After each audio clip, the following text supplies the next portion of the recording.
May pananagutan ba kapag dating Pangulo ang pinag-uusapan? Sa Pilipinas, muling umiinit ang usapin ng pananagutan kaugnay ng mga kaganapan kay Rodrigo Duterte.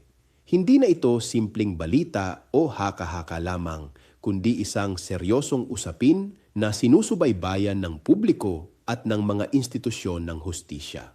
Sa gitna ng matitinding depensa at magkakaibang pananaw, nananatili ang tanong, may pananagutan ba kapag ang sangkot ay dating pinakamakapangyarihang tao sa bansa o may hangganan ba ang hustisya kapag kapangyarihan na ang usapan?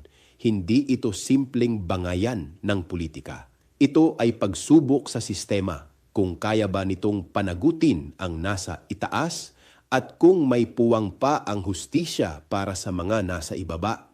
Ako si Bishop Tonyo, obispong migrante sa Europa, at ito ang Damdaming Makabayan, tinig mula sa laylayan. Hanggang sa muli!